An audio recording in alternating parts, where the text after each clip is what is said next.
should go red. And when it does, there we go. Right, okay. So I'm live this morning with Tough Love. He's got a nice Ryan Gosling profile picture, and we're gonna have a little chat about dating and about society and whether or not it's a thing we have in society that's worth it. We saw a little in one of the servers I'm in. This statement was posted. I thought this is an interesting thing to respond to, and so we're having a little bit chat about it now. So how are you this morning? Tough love, as you've called yourself. Very good. Thank you for having me. No, not at all. How are Not at you? all. I'll mute that quickly. So I am just repeating myself. I think. What were you saying? Sorry. Just saying I'm good. Just happy to be here. How about you, though? Yeah, pretty good. Morning exercise has been done, so a bit tired from that, but it was a bit shorter today, so not as tired as I would be if I'd done the full 10 kilometers.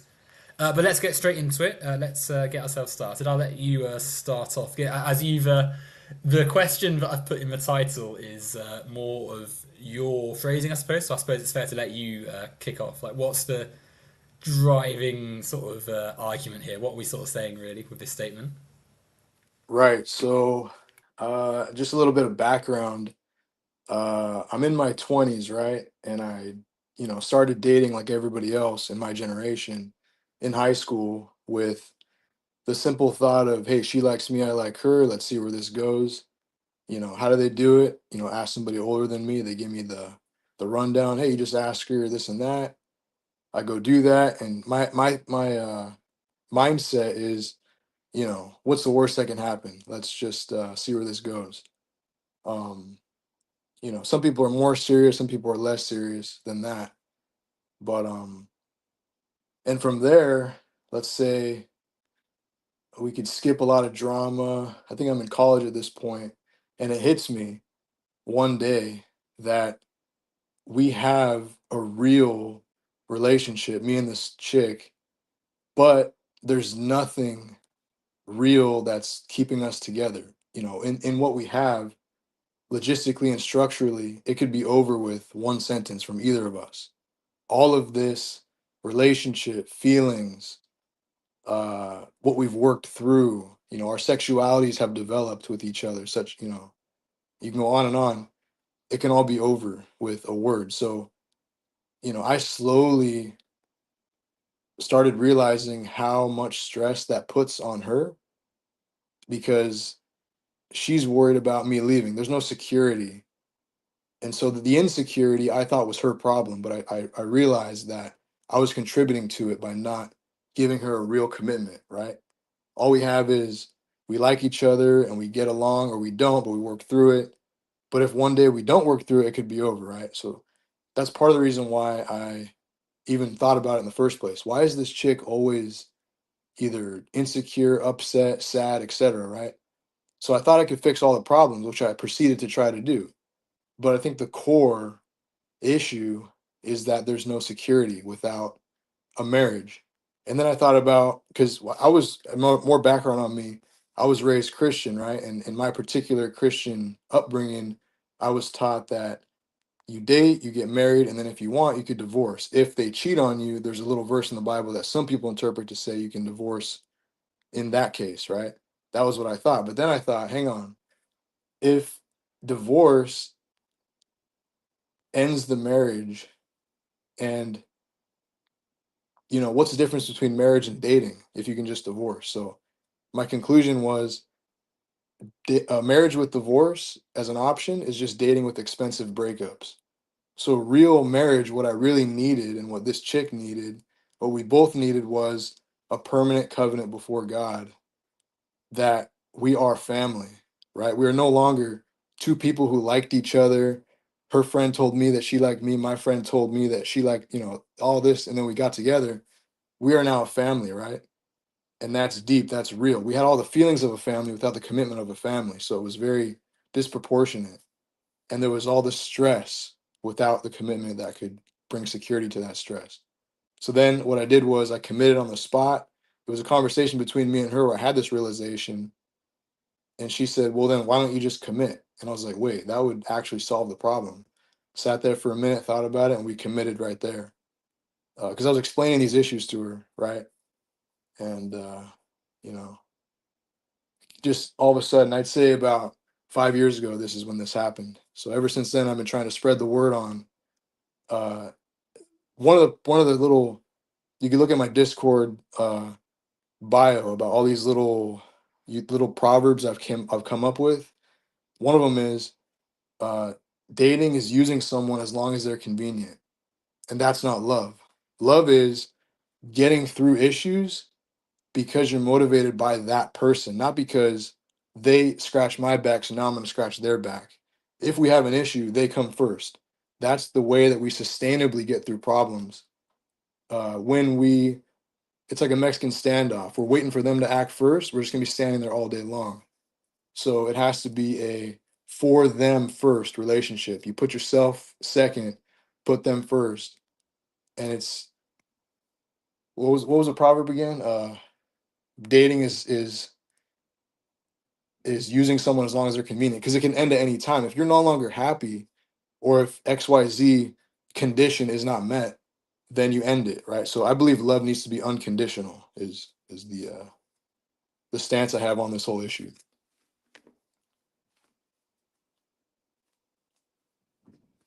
And I think you're muted. Sorry I for am muted. interrupted Apparently, you. sorry. I didn't hear No, you not at if all. you No, were. no, I wasn't even speaking apparently, so you didn't interrupt. So yeah, a lot to respond to there. I mean, where to start, right? Like, I think the idea that a relationship can end with a word is true of any relationship. Like, just because someone gets married doesn't mean that there's not also that set of conditions which make it right for someone, and so it might change at some point, and they want to, you know, change how the relationship is structured, right? Like that's not something which should be frowned upon. It's good that people can reassess where they are in life, because like with anything, right? Like the way you feel at one point in time might be different to how you feel in the next day, a week, a month, a year, a decade. So I don't see why it's bad that we're able to change how we feel about a certain situation. It's just basic truth that you're not going to be exactly the same person today as you are in 10 years' time. And if that means that you reassess how you feel about someone or what the nature of a relationship, then that's a good thing, right? It's a little bit, and it is true in marriage as well, because ultimately, whether you date someone or whether you're married to someone, it's still just a different way of expressing the same connection between two people. And if that looks a different way for people, that's still ultimately a choice. And you can choose not to be in a relationship, and you can choose to end a relationship. I don't see how that's a negative whatsoever, to be honest. And I'll come on to the other stuff in a second, but I'll let you respond to that quickly. I would just say, yeah, that's true. That what you're saying that we can change our feelings about everything in life, and we do. People change, right? Yeah. And I would push back on extending that to family because it's easy to say, and this is part of the reason why dating is dysfunctional, that, oh, if you're dating, you can just date someone else. You might change, they might change, you might want to go change, when you date, you're usually young, you're in a very changed time of your life, but at a certain point, you do have a family. We've put that off with birth control. Before birth control, they Well, were they were I don't see. coincidental. The dating and the kid and the children being produced was a coincidence. You did not have any separation between the two. So we have this extended adolescence now with the advent and ubiquity of birth control that we can That's have this not. period of between dating and family. It's not an immediate combination of, or from single to a family. You have this in between time of when you're quote unquote dating. So I would push back and say, is it a good thing? I believe it's not to Well, extend the feelings and the things that change about us to family. I don't think you should be able to change your family, just but like you can dating change your and shirt or change what you like to eat. like okay, but dating and family are two separate things, right? Like people can. Not everyone needs to start a family. People can date if they'd like to, and so it's a separate argument. Sort of ending a relationship and having the freedom to say, actually, I want to reassess how I am in this situation is different to I want to start a family. And if Right. anything, it's good, right? Because if how many families are dysfunctional because people have just rushed into it and maybe not even had it. I mean, you're saying about birth control, contraception's a good thing, right? Because it's good to be able to have autonomy over our own bodies, and especially it's good to not be locked into having to start a family when potentially you're 16, 17, 18, and clearly not ready to be a parent to a child, be it emotionally or financially as well, right? Because unfortunately, we live in a world that people don't have access to resources easily. Imagine if at barely having left school, you then suddenly have to do all the stuff your parents did, with no potentially educational qualifications beyond that of a you'd call it A levels in my country, high school diploma or whatever in the US. But if you're thrusting that upon people just because you're in a relationship, you must start a family now, you've got to get married, that's really unhealthy for a lot of people. So actually, it's really important that like contraception exists and sex education and being able to have that sort of levers of control before marriage and family comes into the picture, because it's going to be really unhealthy for a lot of people in a certain point in time. And also, it's about choice, right? Like people don't have to hinge their relationship on having a family. You can date just because you'd like to date someone, and if two people are happy with that, then that's their business, right? Like it's ultimately on the person that is in the moment to decide what's good for them. Right. But this is only possible since the 1960s, since we've had the birth control technology. Well, I All of human mean, history, this was the case. Exactly the nightmare that you're describing was the case for all of human history. When you did uh, hang out with a woman and become, personal with or intimate with her, private with her, that became a family because there was no birth control. So that responsibility that would be horrible, right? If all of a sudden we had at 16 we had to do what our parents did for us for our own children, that was a reality for everyone. So like I said, the ability to put it off is a new phenomenon. yeah, but it's a good one, right? Like the fact as you've just said, right? Like in 1600 or whatever, you don't have the access to contraception, so your options are fairly limited, and you see it throughout history, very unstable and bad forms of relationship where you've got like literal like 12-year-olds being married off and left to raise a family when they're barely out of childhood themselves. In fact, are still children, right? So it's good that we've, yeah, as a society, been able to implement things and have tools available to us to actually give us more control and certainly educate people in how to have sex safely, how to avoid Right. or make lower the chances of Spe- starting a Speaking of pregnancy and that, such. do you believe there's a period of time in a person's life between childhood and them being ready to have children themselves? What I'm asking is, uh, because we can have sex biologically very young, but should we, right? Is sex education supposed to, it's obviously supposed to keep us safe, right? But I found that a lot of times it's making it easy for these kids to do something they're not mature enough to be doing. It's Well, not sex ed's really appropriate. important. It statistically improves the health of a person. It's really important that they know what their body is and does. They need to be able to have that autonomy, so that they can also then identify when it isn't safe, and they need to be able to see, okay, certain situations aren't healthy to be in. Some people are unpleasant and need to be able. I need to have the language and tools to be able to say no to people, Right. and so it's really important actually that even in this like scenario where someone like what gets has sex ed and then thinks, yeah, I want to have sex. Like, I mean, firstly, people have sexual drives anyway, right? So they need to be educated about it regardless of what their future actions are potentially going to be. Well, I guess what I'm asking But is, secondly, what's well, the sorry. age they should give out free condoms? And is that age lower than you're comfortable with them giving those out? Well, contraception needs to be available for people that are likelier to have sex, and so that means that you need to have it in situations or in environments where people are potentially going to be engaging with that with others, right? Like, so it's not a case that there's like a strict, oh yeah, here's the minimum age. It needs to be something which is ready for all situations essentially. Um, and so it's, like in universities, the people ready to to have if they need it, right? Because when you start curtailing it, when you start saying, "Oh yeah, you got to wait till you're well into your 20s or something," like it's obviously not going to actually protect people who are likeliest to rush into a sexual relationship or something and then need the contraception in the moment, right? Like it's something you need to have available for everyone.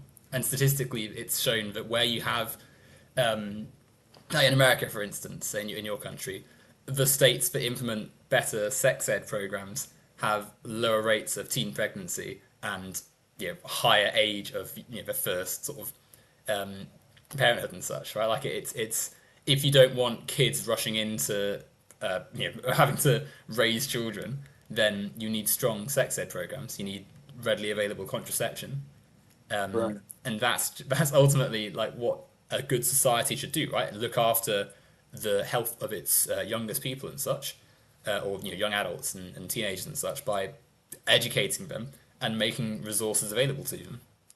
What about giving condoms to 10-year-olds? Do you think since That some of who's them do, is no that one's enough giving justification? no one's giving condoms to 10-year-olds. But why not? What if some 10-year-olds do that? Then they're going to have kids out of wedlock, or they're going to be teen pregnant. They're going to be, I mean, you they're know, not a teenager for one at 10. That's not the target of, the contraception is available for people who are likeliest to be having sex, and that's not going to be at 10, is it? If that situation, that's a different kind of situation, is it? That would be a sort of child protective services situation if it's 10 years old.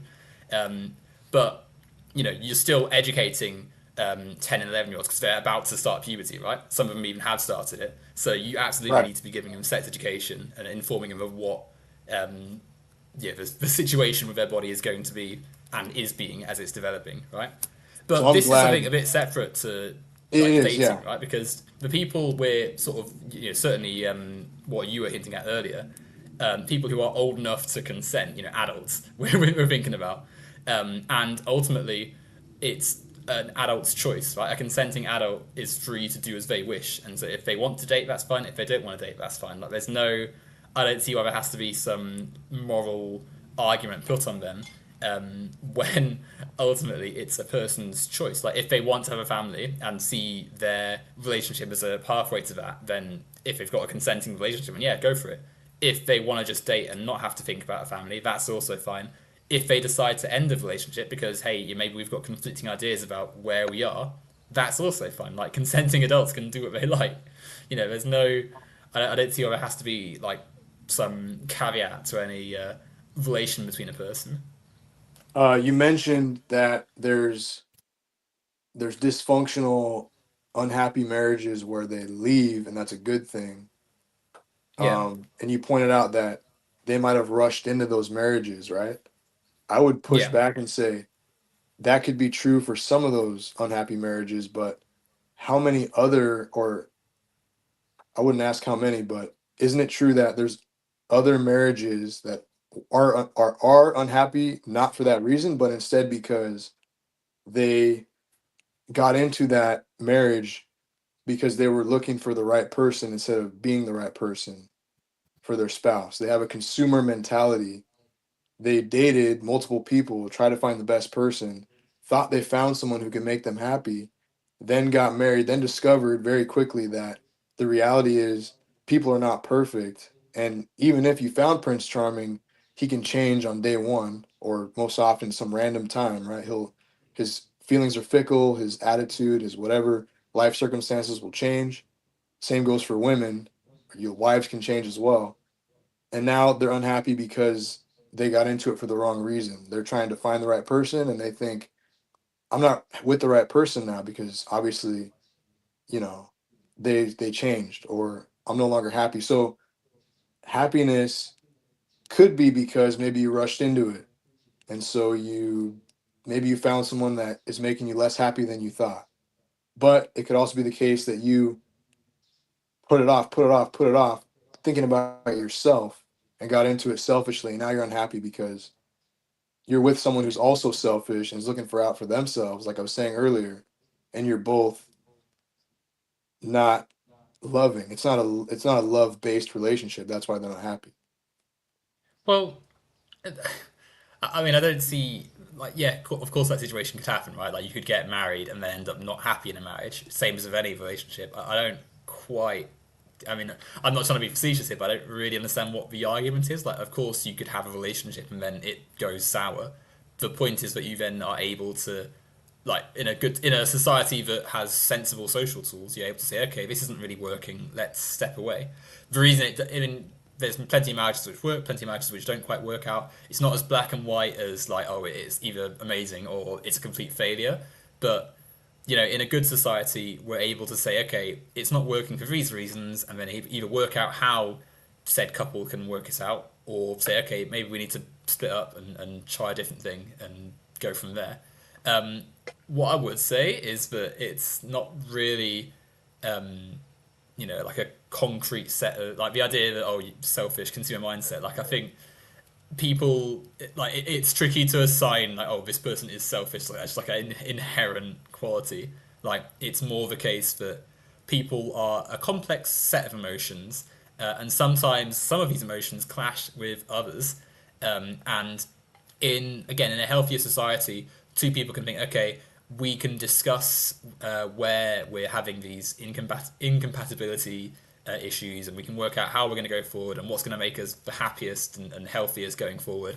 And then if it's not going to work out, move on and be able to break apart and such. It's worth looking at the social world. The fact that people often are married and struggling, but maybe can't find themselves a way of breaking up and such, because financially it's quite hard to like if you're two people providing an income to a family, to a home, you're put both contributing to finance and such.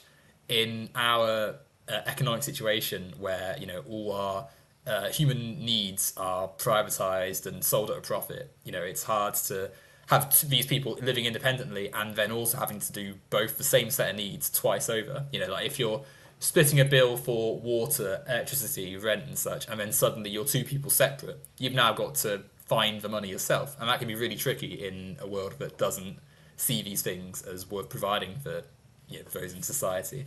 So Right.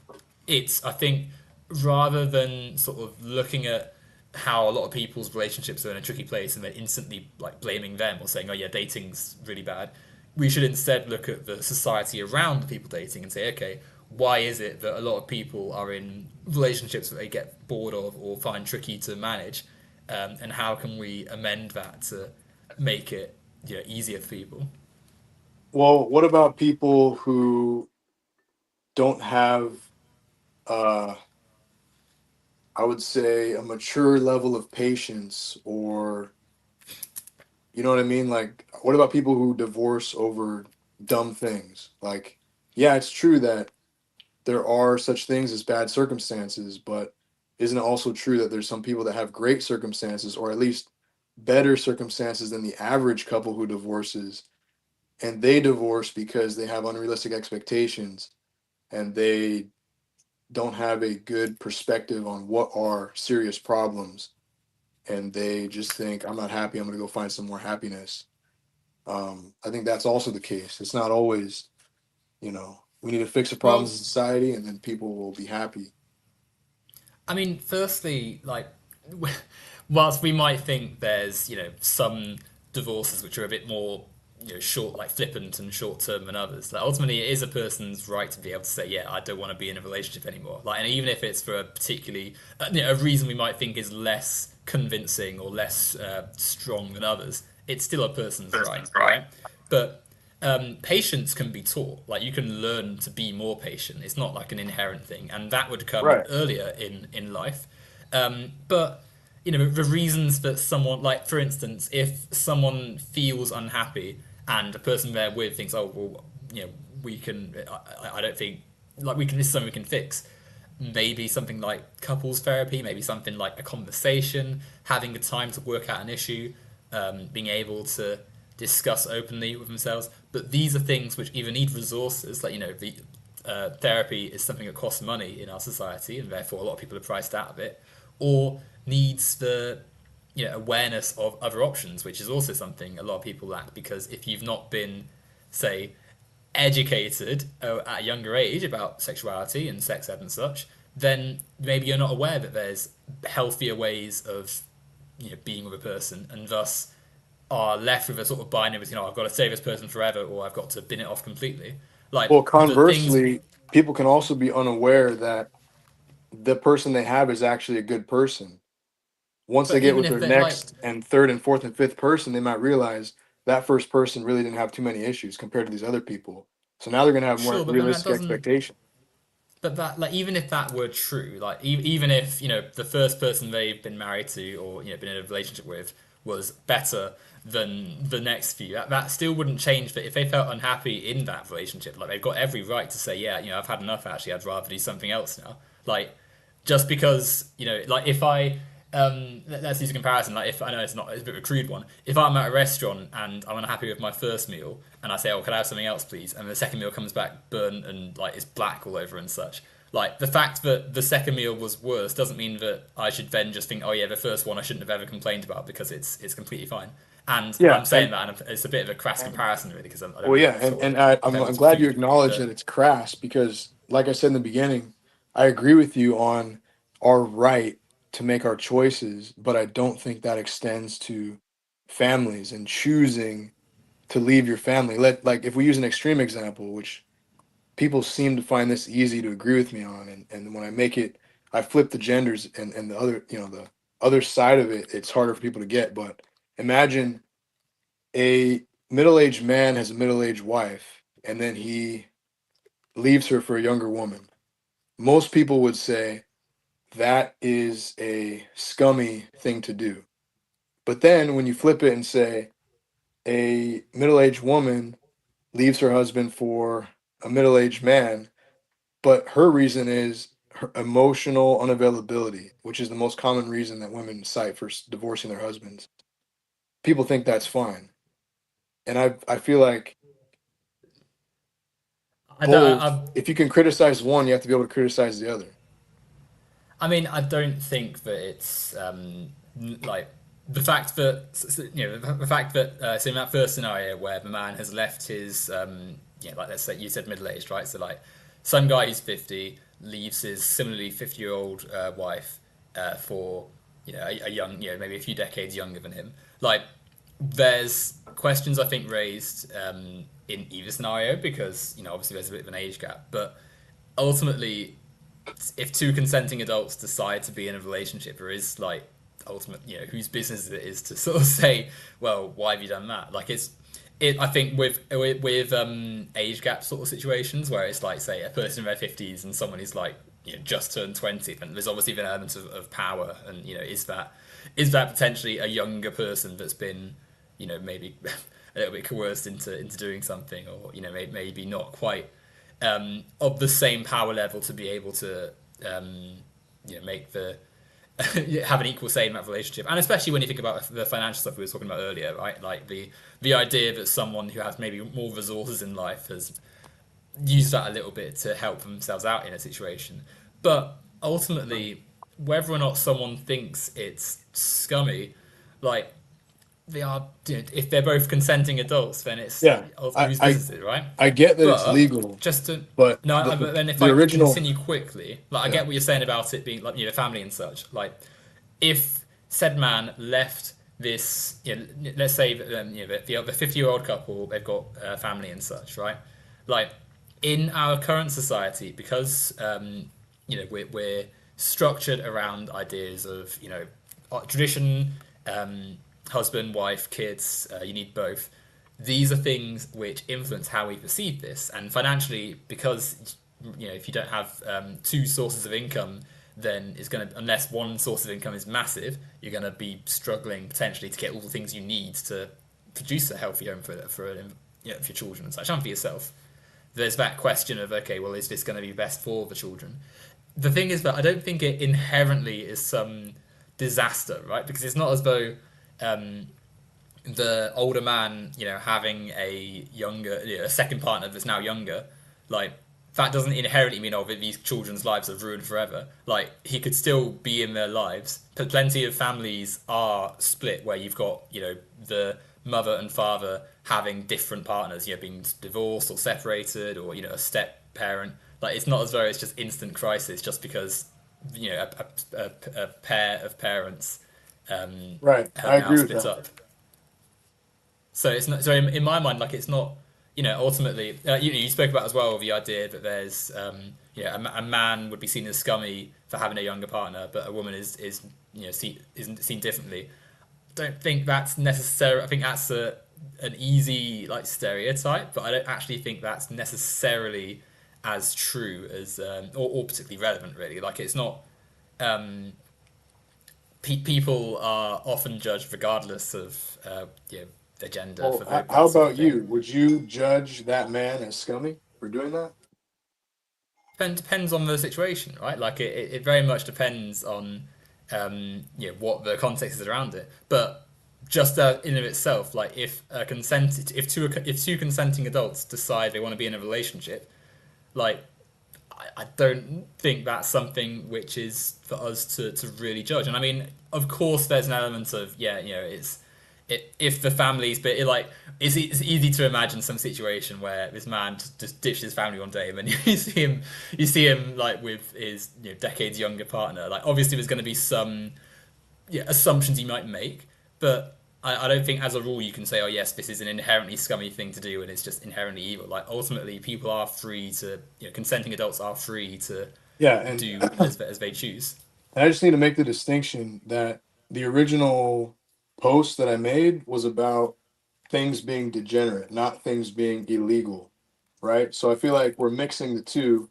Your response to something being scummy or degenerate is that it's legal and our society is built around it. But I think you're taking that for granted that it should be built around that. Is freedom the highest value or is family a higher value? Well, I mean, no family should be made outside of freedom, right? Like you should have the freedom to choose Well, you're assuming that as with well. consenting. You're assuming How am I that assuming that? a arranged marriage family is less than a we stumbled into each other because we dated all these types of people and then we settled or finances Arranged, dictated well, that now we're stuck together, or we knocked each other up type of thing. You're I mean, assuming that one is, arranged marriage isn't exactly free, is it? That's not like a. of Yeah, course not. you shouldn't be like told, oh yes, you are marrying this person. Like we're not living in like 12th century Europe. Um, it's a good thing that people choose to because as we said earlier, right? Like it's healthier to be in a situation where everyone Aren't you wants to being be there. ethnocentric by saying that? What do you mean ethnocentric? You're assuming that your world, your society is greater than another's, where they still practice that. I'm saying that it's good to have freedom and choice, like the specific act of being able to choose who you have a relationship with and not have it told for you. Like, because arranged marriage, like, let's be clear, in Europe back in the day, and it's also linked to economics, right? Like, you marry your daughters and sons off because it strengthens the capital you have in the future when said families are now joined together and you inherit like a load of land. You've gained access to more resources, but the consequence is the child that's now been told, oh yeah, 5 years down the line you're not going to be married to Prince whomever. They've lost their autonomy. They might have wanted to do something else with their time, but now they've been put into a situation where they now have this family coming up, and especially, I mean, this is where also patriarchy comes into, right? Like sexism. Like if you're, if you are a cisgender woman or a child, female, a girl in this situation, right? You're being told, okay, your future now is producing a load of children for this random man that you've never even met, who might even be decades older than you. Like that is not good at all. That's horrific. And so even if the supposed arranged marriage has gone well, and it turns out the family were quite happy in the end, that still doesn't make it okay to eliminate the element of freedom. And so yeah, I will say that it's not good for a society to have arranged marriage, but that's not, I don't think, ethnocentrism, because you're not saying it's like an inherent quality of the people. Like it's been found in many societies, and so as a society as a whole, we should strive for everyone being able to have the freedom of choice in their relationships. Like I don't think that's a controversial thing to say, to be honest. So I would just say that my reason for thinking that arranged marriage is it's not the best. I would say that some sort of matchmaking or some sort of halfway arranged marriage where every prospective spouse is vetted by each other's families, and the young lady or the young man has a chance to veto their decisions. But all the decisions that come before him have to go through them first to vet out, really evil people, trying to take advantage of their child or young person. But in an arranged marriage, to use an extreme example, I would still say that's better than dating because you are How? because you what you're doing is you're putting love before yourself. You're saying regardless of how this Love is a part person of you. what is? How can love is? It's not like it's some separate Well, resource. well, It's a well, fundamental thing that people I feel. right. I'm cutting it into two pieces. Love is an emotional thing and it's a choice. It's an action. If I feel angry at someone, I can either choose to punch them or choose to hug them, regardless of how I feel. One is loving and one is not. One is an action of love, and one is coming from my feeling of there's no love in me necessarily at that moment, but I can still act a loving act in that moment. So It's I'm not as saying binary I'm as that, I'm or is it though? Like it's not. I'm just It, saying it in Go ahead. a Sorry. non-dating marriage, in an arranged marriage or one that's made by matchmaking or it's just something that you haven't found out the way they make you feel, found out the way that they this and that. You're looking If at you them haven't, across the table and you're saying, regardless of how they treat me or I feel about them or what they can do for me, I'm going to love them forever no matter what. And they look back at you and say the how is same that thing good though? Like because it's we were good saying, because now we were saying earlier about when problems arise, you're going to have the right attitude to get through them. It's not going to be me first. what. Okay, but why would you? We were saying earlier about rushing into things. Why on earth would you like if you weren't sure about something and you'd never met them before? Why on earth would you lock yourself into something? Which is potentially that now intertwined your finances, living situation, all sorts of stuff. Like, why would you not? Surely, would you be happy if you were just told one day, all right, sorry, we've set up this relationship for you with someone you've never met before. Right. I know I you might detest them, but but I I just would look past it.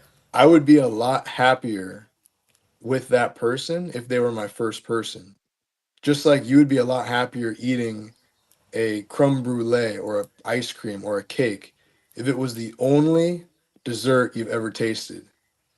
It would We be don't you don't amazing. No know matter that. which of those three that you were handed, it would be better than if you had those others before to compare it to. So this is your I don't first. know. I don't think that's necessarily true, though. I also don't think that's relevant to what we're saying here. Like, it's like tomorrow, you got a message and said, right, be in. Yeah, in fact, it's an international marriage, right? Like, fly to London. I found your wife. You need to be here to get married, and you meet them, and they're completely incompatible. They have completely different interests. They hate all the things that you love. They just completely incompatible, but now it's been arranged, so you must push through it. And when you say, well, hang on a second, I've got some second thoughts about this, they say what you just said a minute ago, push through it because you've got to separate your feelings from the loving action.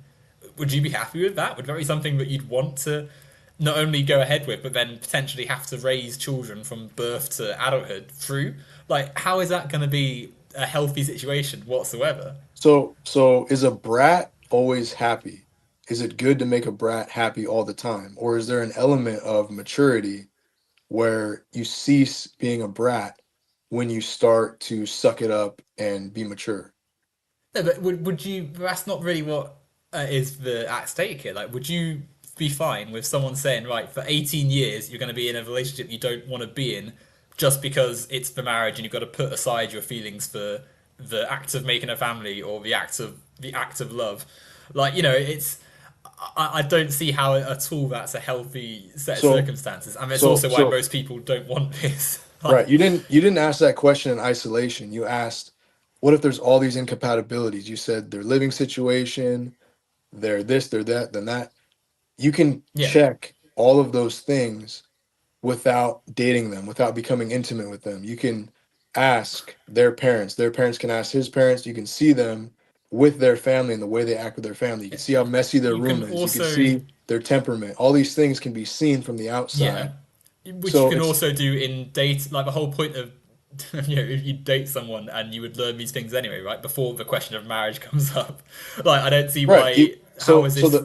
the difference is when you find out those things through dating, now you're emotionally invested. Now you are Yeah, we're tied. emotional people. Like we're human beings. So of course we're emotional.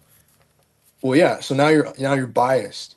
Now you're thinking, How well, is it bias? because now you love this person. Now you're thinking, well, I had these standards of I need this person to be compatible in these ways, but now I'm attached to them and I'll just deal with it. I'll just who cares that they're against everything I believe, like you were saying earlier. Who cares that they are messy, they have no money, they're wasteful, this and that. I already love them because we've bonded. So I'm gonna just like that is what I would consider rushing into it. And that's what dating But how is produces. that? If someone decide, like it's up to a person, right? Because like when I was saying earlier about being incompatible, that was sort of more making a point that why on earth would you want to just suddenly just dedicate your whole life to something that you might then turn out not to like?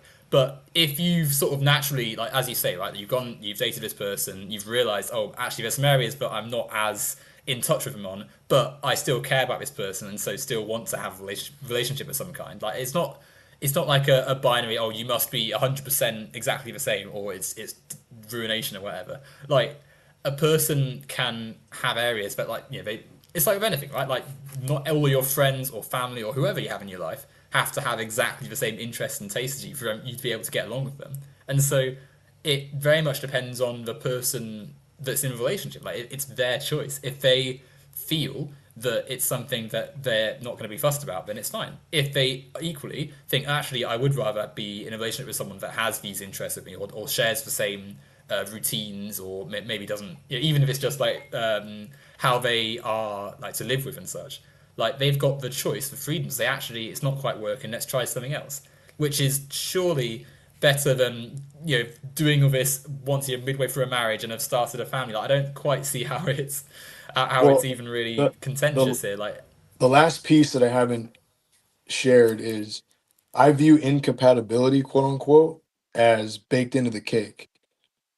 And this is where we're gonna further divulge being a Christian, being a non-Christian, or whatever you haven't introduced your upbringing, but I view a marriage as a man and a woman being two puzzle pieces that create one flesh, right? Right out of the Bible. You could read that in the Bible. But so what happens is perceived incompatibilities are really gifts from God through genetics that if you're a man looking across at her, they are perceived issues that she's going to have that challenge us to love her. And same thing looking at us. We're going to have these issues that's going to challenge her to love us. So when you have incompatibility or an issue, that is an opportunity to love that person. You cannot love someone unconditionally who meets all your conditions. that's just expressing the same thing as as any other relationship, right? Like, of course, no two people are going to be clones of each other with exactly the same thoughts and feelings and ideas, and So to the we would extent still, that you as have people, as incompatibilities, humans. when you ask me the direct question, or how could you be happy with someone that you have nothing in common with? I No, would but it's say, more. It wasn't just nothing in common with. It's also like actively. The point was that you're going into a marriage, like a whole commitment, and starting a family with someone that you haven't met before. You might have things which you find fundamentally you're unable to get along with. You might not, if you've never met a person, but of course it could work out, but it could also be a complete disaster. So why on earth would you be in, well, in and favor of something that could and be and and also there's an element of if you didn't want to start a family but you're now in an arranged marriage, like, and the expectation is that you start a family with someone that you really don't like that, why on earth should you have to go through with that? Like the whole point of having choice and freedom, and thus maybe before getting married and such. In fact, even with marriage, like it wouldn't be so, like the whole reason people maybe have dated before getting married is because society's traditions has put marriage as like a thing. It's a, divorce has only been an option for a very short period of time, right? So of course people have wanted to just date before getting married. So because of the nature of how society's developed, like of course there's going to be a period of time before you get married where you get to know a person and want to date them and such. Like, but to answer I your mean, what point, like, people have, yeah. you go ahead. Sorry. Go ahead. I was gonna say people have wanted to do a lot of things, right? We've wanted to fly. We made that. We've wanted Yeah. to have the Library of Alexandria in our fingertips. We've made that. And recently, we've always wanted to uh, have a totally selfish life. Make some investments in Bitcoin, and now you can just live completely crazy life. I think it's just because something's in your heart as a want doesn't mean that it's good. Giving people excessive wealth, giving people excessive freedom, giving people uh I I think mean, family is what people need. And so an well, immature some person is people going to do. want certain things. And the But natural flow of nature is to convert immature children into mature adults who raise children. okay, but that's like maturity isn't just having a family. Like, not everyone wants to have children, and not everyone needs to be in a marriage. Like, it's not as though these are like the only definitions But of everybody what a wants mature sex. person is. Well, I don't even think that's some people are asexual. Some people don't have There's as a high sex few. drives. Like, there's And I more than wouldn't a say few. force them to But get married. I wouldn't say to force them, but I would say we need to force the people to have sex drives that are going to otherwise be womanizers, what? right?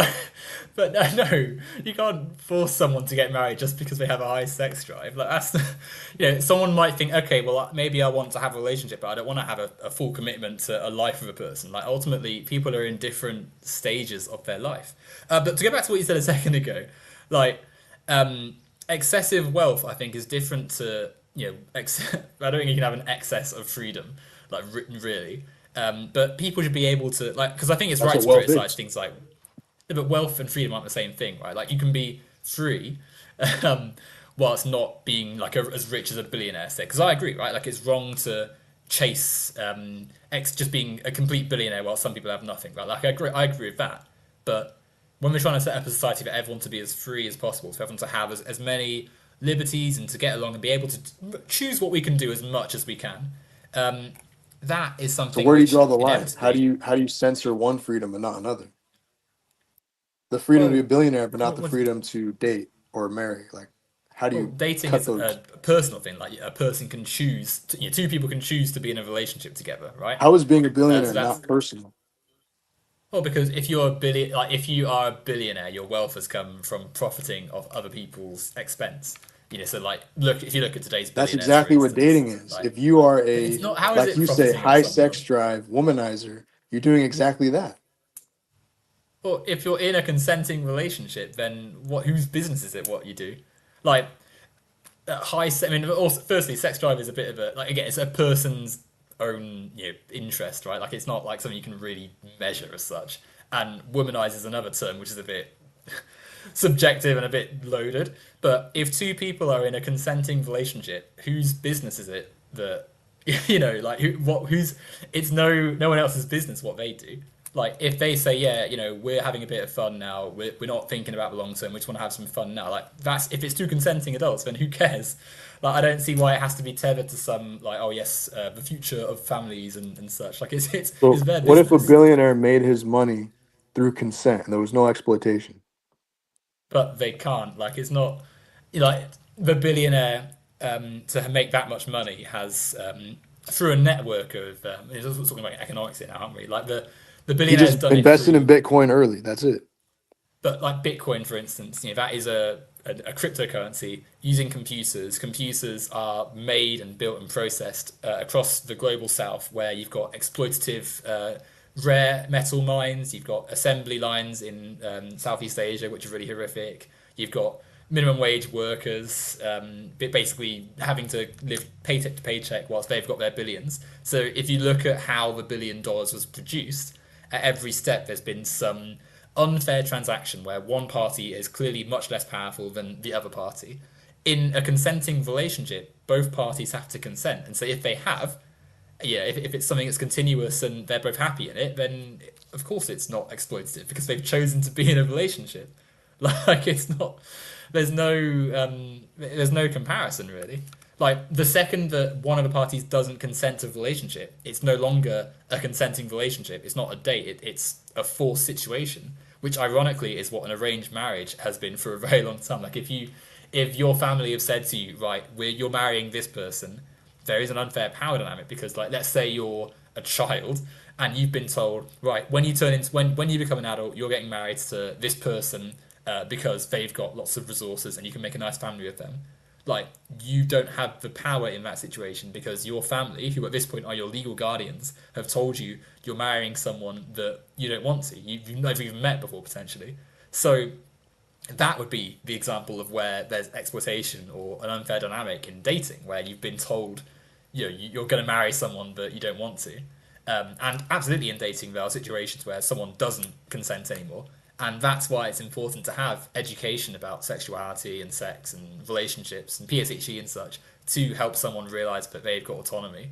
But that's separate to, dating having some inherent problem because ultimately, if two people consent to be in a relationship, that's their business. That's what they've decided to do. Can somebody make a single dollar without exploitation? When you say make, I mean, what do you mean by make? Like, as in profit? Do you mean like generate? Because it's a little Right, bit profit. like, well, profit itself is, if you really think about it, a form of exploitation. And obviously, there's more direct forms and there's more, there's less direct forms. Like if you imagine like the sort of Adam Smith version of capitalism, where you've got like some uh, blacksmith has forged a tool in their workshop and then sold it to someone who needed it to build their shed or whatever. Like, we imagine that as being unexploitative, but even in that situation, there's still some element of one party's been better off than the other. But in today's world, where society produces all these things collectively, like there's no like individual person that exists separate to everyone else. Everyone's labor and their time is connected to others. So for one party or one set of people to have millions and billions and have all the skyscrapers and own basically more land than entire countries do, and then another set of people have next to nothing, and the ones above that are living day to day trying to get through, have to juggle paying rent, bills, energy, etc., just so that these billionaires can have all this money. That would be an example of exploitation. That would be an example of something which isn't okay. As Robin says in the chat, single dollar, $1 billion. One is so much more than the other, and like a billion is such a big number too. Like, I think we forget sometimes how large a billion is. Like, if you were to count up to a billion, like, it would take so much time. Like, it's just a You, staggering amount of wealth. so you'd be against womanizers if they womanize a billion women. But no, I don't. Like, it's not the same thing. One is economic and talking about the things we need to survive in society. If a person has a string of girlfriends and they're all consenting relationships with adults, it's no one's business. Like, there's no. It's only the history of our society we live in that places a moral question over that. Like, it's not as though inherently, if it's consenting adults, then whose business is it that this person's done anything? Yeah, with a string of So, people. so if a billion people gave $1 to one man, he became a billionaire that way, you'd be fine with that. That's not, like in the, I guess, like, what, money neutral, valueless sort of world where it's just like endless transactions. But then even then, like, if this person is a billionaire and they've got like a magnitudes more than everyone else, then there is some power. If money is the thing that matters and one person has a billion and other people have nothing, then yeah, there is a problem because it's not a fair world where people can get by, because when you've got people who have not $1 billion versus people who do, the society is dictated by those with $1 billion. Like, when like the fact that everyone has So to power is pay. bad. Sorry, well, power when it's in an unjust structure is bad. Power is just a thing in society, right? Like with in science, like, you need power to turn on a light bulb or to move a car up a hill. It's when it's used in a negative way, when it's used by a handful of people at the expense of everyone else, but it's something negative. Like, it's, So a benevolent like, billionaire is fine. one of the idea of being a billionaire is the unfair power dynamic, because even if you're benevolent, you still have the power over everyone else. Like, even excuse me, even if you choose to be benevolent, like you still enjoy a life which other people don't have access to. Like if you have What a if you billion don't dollars that spend you your can money on lavish lifestyle? What if you live humbly? but it still is, you've got that comfort over others. Like the better society is where other people don't, because like if you have a billion, other people don't have that, and so whilst you're not worrying about paying rent and where your food's coming from and healthcare costs, other people are working like three jobs to just about afford, rent, bills, healthcare. Like a lot of people are at one crisis away from going bankrupt, from not having any money. Like people miss going to the doctors because they know that they'll be wiped out for a month if they do. So whilst some people are in that situation and other people are billionaires, there's not a healthy dynamic. That's why, ideally we would live in a society where we don't see the networks that allow people to just get extremely wealthy whilst others have nothing. Hmm. And I would say that economically, that I like. economic matters like that are. Sorry, go ahead, sorry. I was just gonna say I like how you are against um, billionaires having the freedom to be billionaires. I But like it's when not. people see the utility of limiting freedom. But that's not freedom, is it? Because if we think about how the billionaire made their money, freedoms of others were curbed to make it. Like it's so we were talking about tech earlier, right? Like cryptocurrency. Um, the stuff you need to make a computer function. So the metals you need to produce the electric currents and for it to all light up and have the connection to the internet, they are produced like lithium and cobalt and all those sorts of stuff, nickel. They come from What if mines everybody in bought countries. currency, crypto? No, but you're not the actual functioning networks that make these things possible are linked in. So, for instance, like rare metal mines, the mining of ores to actually make the computers. Places like the Congo, where essentially, not even essentially, slave labor is used. In these awful mines, and the workers aren't paid anything. Like they're not paid at all. But for this then to be turned into a laptop, sent to like Southeast Asia, like China and Southeast Asian countries, where you have these sweatshop conditions, factory assembly lines, where the workers are essentially working like from when they wake up to when they go to sleep, with like a half an hour break in the middle for lunch or whatever. In Foxconn factories and such. Um, and then they're shipped across to the US and the UK and the rest of the West, where you've got the resources to put them all together and sell them as a shop, a phone in a shop. But then, you still got minimum wage workers who are sort of basically having to do fairly low paid jobs because if they don't, there's going to be no way they're going to afford rent and stuff because all the housing is privately owned and so they can't afford to. Um, they can't afford anything more secure than what they're doing at the moment.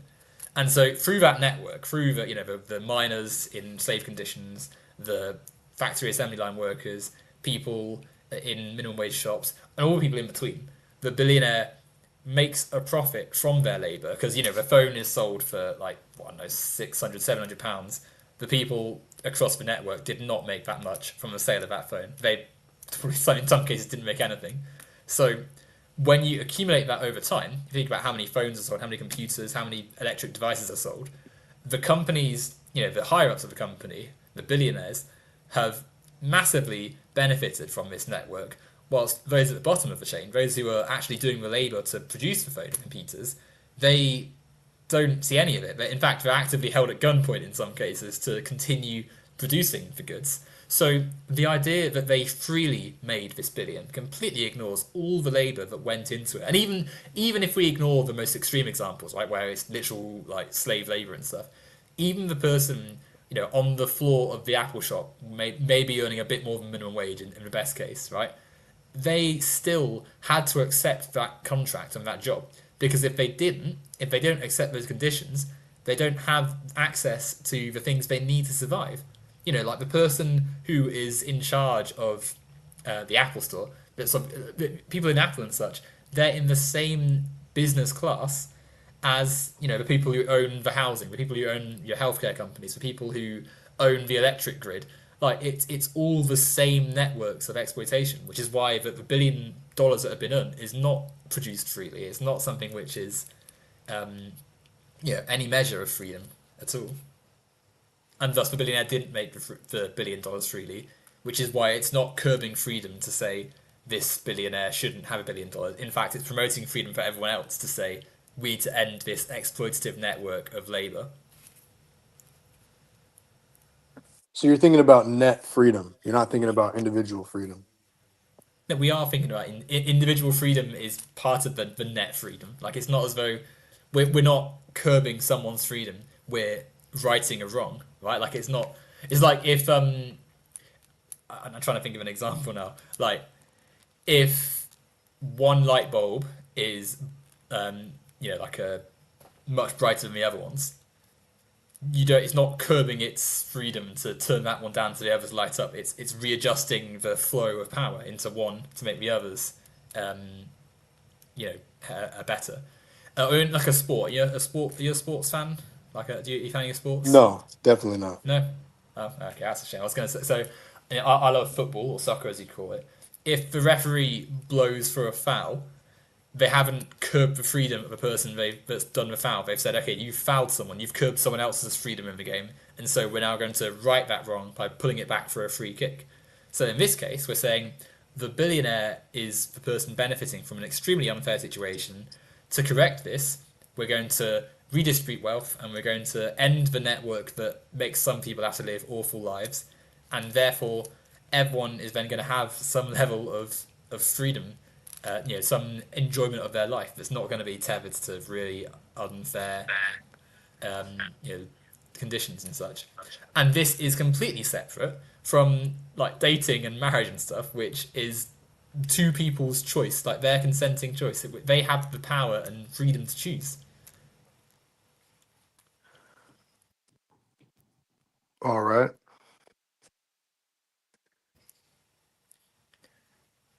Um, and I mean, I don't know if there was, I know you said you had a time. I think it was 11 my time. You said was your sort of cut-off point, which we're sort of coming up to fairly closely. But I don't know if there was anything else. But actually, no, there was one thing I wanted to touch on. Actually, the word degenerate you've used a few times, um, and I don't quite like the word degenerate is a bit of a loaded term because, like, in terms of science, we think of degenerate as like um, a property that gets worse, right? Like it's say if you had a bike and it starts to degenerate, it's like the parts start rusting, the gears aren't as smooth, the tires are deflated, like it's falling apart. It's in a worse state to where it was previously. I don't get how you can apply that term to something like dating or anything really concerning humans, and I think it's a bit of a loaded term, really. Was there something you wanted to like say about that? I would say uh I would use it almost interchangeably with scummy, but not exactly one for one.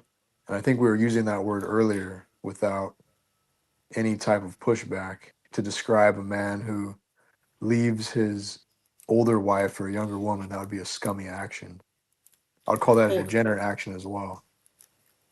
well, because scummy is like one's a loaded term, right? Like scummy, I think is more informal and a bit of like, like if there's again, use another sport example, like a person that like dives around pretending to be fouled and exaggerating their injuries and isn't very pleasant maybe and like just an unpleasant person you might call scummy a little bit because it's got a bit more informal. Degenerate though I think has historical context, right? Like the Nazi Party used to describe in Nazi Germany, right? They used it to describe people they saw as Untermensch, the subhuman categories, and they because of the history of the world, it's got that nasty sort of fascistic connotations. So when we're like when the example you gave earlier of the man leaving his wife for a younger woman, like again, like I said earlier, if it's consenting adults, then it's no one's business. It's Like legal. where, yeah, of course it's legal. But it's also like it's not. ultimately, if someone chooses to leave one relationship that they weren't happy in for another, that's their choice. Like, it's not something that can be really, you can't, whether or not Scummy. you think they should have left it. Well, but even is it really scummy? Like, it's not.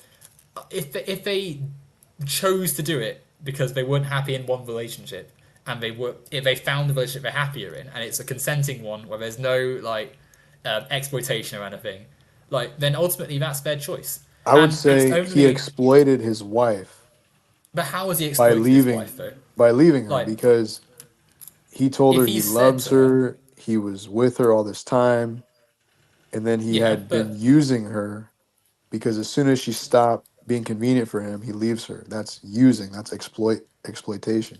that's not exploitation. Like, if he says to his wife that I'm really sorry, I don't feel the same way anymore, and chooses to leave, like it's ultimately like that is his choice, isn't it? Like, it's not as I think the things which make us view it with a maybe negative tone are the things that are around it. So like if if it's like this couple have kids and he's just left and ran off to his new partner whilst his wife is now raising the kids by herself, like we would then say, yeah, there's a bit of an issue here.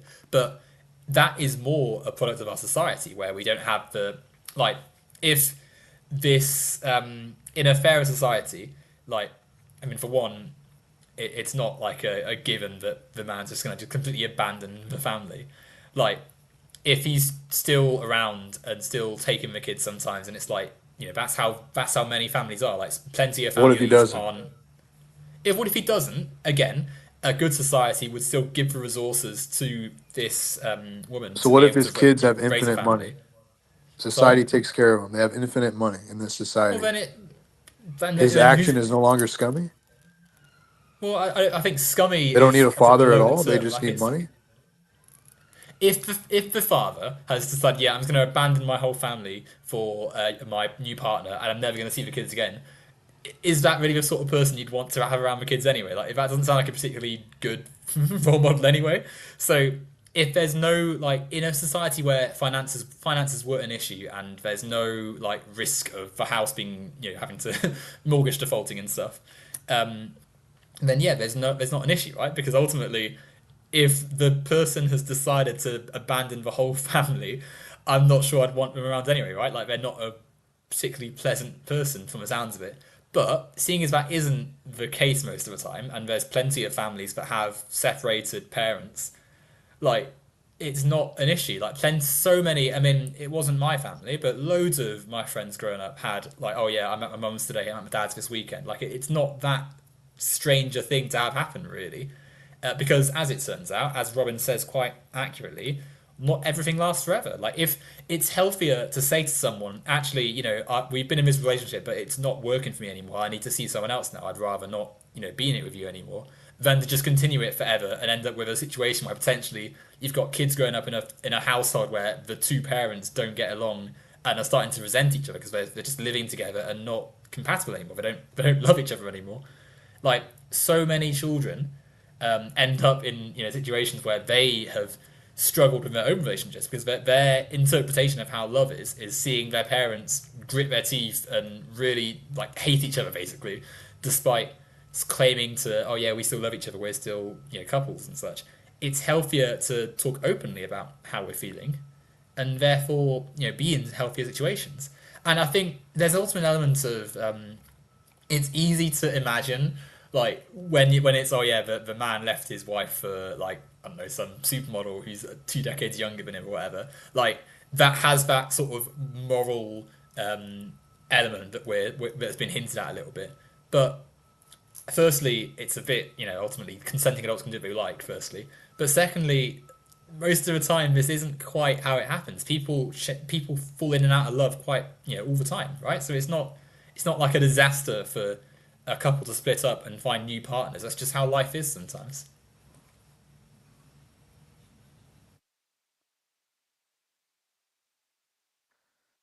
All right. And so to go back to the degenerate point, like I think, you know, scummy is one thing because, like, again, Robin's quite sensible here. She says she used to refer to things as scummy back in high school. Like, it's quite a I don't know, like if like I don't know, you have a plate of biscuits out and someone just takes all the biscuits in one go and doesn't leave any for anyone else, you might say, "Oh, that's a bit scummy." But it's a bit of a turn that, as we sort of, if you're thinking really critically, it's not one that has as much. It's not the most accurate term, and degenerate I think is even worse because it has, as we say, it's that because of who historically used it. It's not a term that I particularly like because it's one that is connected to really ugly like fascistic regimes and such, which is why I Could think it bulked it a little bit when I read it earlier. could we call it irresponsible?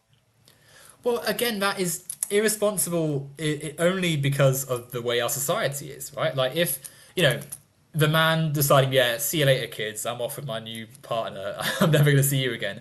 We'd call it irresponsible because, and because of the way that family is probably now going to have to find some money from somewhere. Otherwise, they're going to lose out on lots of the stuff they were previously enjoying, right, or needing.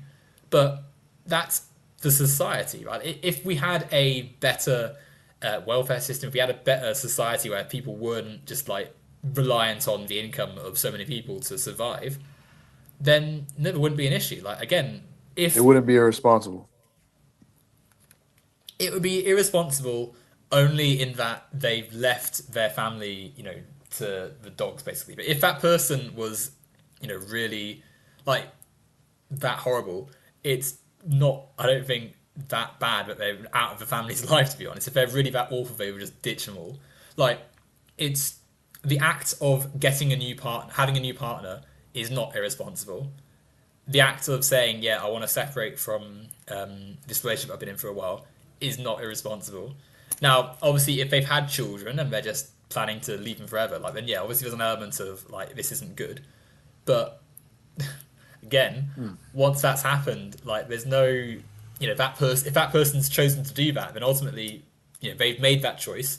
We now need to move on. That family unit shouldn't be left with the consequences of someone deciding to ditch him forever. And I'll stress again, that's not the average situation. Plenty of people separate from their partner. They have stepkids or step parents or whatever. Like it's not it's not the end of the world. In fact, actually, there's plenty of situations where it's the other way around. Where an unhealthy, like the family exists, there's an unhealthy parent in that situation. Maybe like maybe abusive, maybe negligent, maybe just someone who's not all that interested. And one of the parents says, yeah, you know what, I don't want to have you around this anymore. I'm going to have a new partner that's more in tune with myself, and they're a better parent for the kids than their biological parent. It's not like a black and white. Oh yes, we've got Right. to be a family forever. Like it's no, Let, it's not as black and white as that. let's say there's no kids. Let's say he leaves his wife and they don't have kids. Yeah. Is that scummy to the wife? Is that irresponsible to the wife? Well, no, it's not. If you don't consent to be in a relationship anymore, then yeah, of course you can leave it. Like, why is it?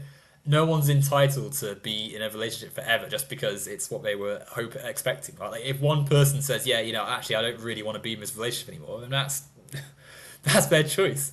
So no, I don't think it is Ha- like have you like seen Leonardo DiCaprio's dating history as a chart? yeah, I've seen DiCaprio's history, like, His and it's chart that it goes on the age of the girl and it goes from like 20 to 25, 19 to 25, 22 to 25, yeah, and he's it's leaving that is all a these bit. girls at 25. But that is going back to what we were saying earlier, right? Like that's clearly for one, it's tricky because they are consenting adults, right? But there's a clear power dynamic difference there because obviously DiCaprio is one of the biggest actors in the world, probably. He's one of the most famous. He's got a lot of money as well, and he's dating people that are have just left school and college and such, and are much younger than him. So there's clearly an element of a power dynamic. However, strictly speaking, they are consenting adults and they have chosen, to be in a relationship with him. So whilst it is something that might raise an eyebrow, I do think it is worth, like a power dynamic is definitely worth investigating and discussing in society. There is still like, I don't think it's as black and white as saying, yeah, this is scummy and evil and such. Like it's questionable. It's something that does make us think, okay, what is the power dynamic here? But it's two consenting adults choosing to be in a relationship. So I don't think it's quite as um, like it's not like, oh yes, put him to death or anything. But it's one that again would like require us to analyze the society that we have where people are exceedingly wealthy and powerful and thus are able to have this dynamic over other people and such. So when you get into a marriage, are you consenting to be with them for life or consenting to be with them indefinitely? Well, it's until you feel you don't want to be in that relationship anymore. Like, obviously, people take their vows, right? And they say, yeah, we'll be together forever on it. But I mean, for one, many people don't do the same vows. Many people don't. Many people, for that exact reason, don't say, I want to be together forever. You can revoke consent at any time, right? Like, it's not like, oh yes, now we're married. It's love forever. We don't live in like pre-Reformation England. Like, we're not Henry VIII. You know, you can choose.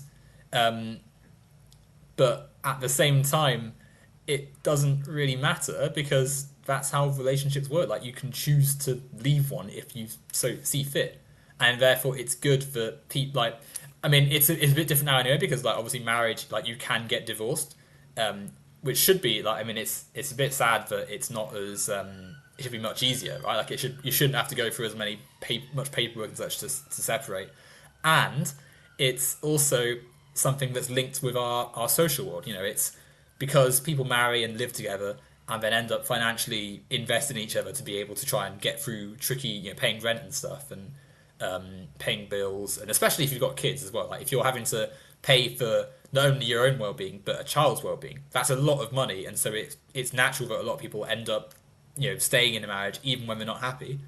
Like these are things around the actual act of okay, do I want to be in this relationship? Yes or no. And if you say no, that's your right. You've got a right to revoke consent and say, yeah, I don't want to be in this partnership anymore, right? Yeah. Yeah. So then I don't see what you know. Like if you like if you're taken if you get married and you say at some point, yeah, I don't want to be married anymore. That's your choice. That's ultimately you're right. You know, no one can force you to be with someone if you don't want to be with them, and vice versa. No one, you know, if someone doesn't want to be with you, then that's their right as well. So why don't we get on one knee and say, I want to be with you for the next 5 years? Well, because that's not how relationships work. Like you wouldn't, you don't know how what you're going to be like in 5 years' time. So there's no like no one would say yeah it's a five. It's not like you're signing a contract to work somewhere. Like it's a relationship. It's emotional. It depends on how you feel in that moment. So obviously people are likely to you know in that moment say yeah we're going to be together forever. But if they change their mind, then that's fine because you don't, you know it's their right. They can choose at any point to say yeah I don't feel that this is working for me anymore. I want to I want to go away and such. I want to Is separate. is the answer because that's not romantic? What do you mean? If you were to say, "Hey, let's get married for a couple of decades or years," wouldn't Well, I that mean, be less romantic? I mean, well, yeah, I suppose, but like, it's also, it's not. No one would think in those terms, like, because you don't. It's not like you're signing a contract to play for a sports team or to work somewhere. Like, it's emotional, and so it's something which is dependent on how you feel. I mean, for one as well, marriage, like the whole point of dating, almost is that you don't need to. You know, no one says like, yeah, we're gonna date for the next 10 years.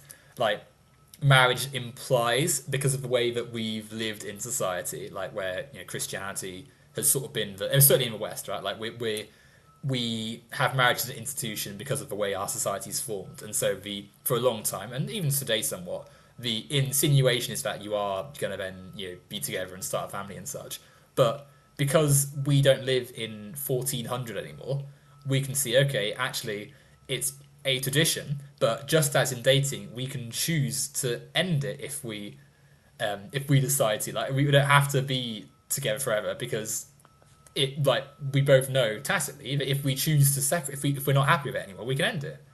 Ultimately, then I don't see why it's such a you know like the fact that people don't say oh yes statistically it's likely we're not going to be together forever so let's get married for 10 years like of course no one's going to say that because that's not how love works, it's not how romance works, it's not how people are going to act.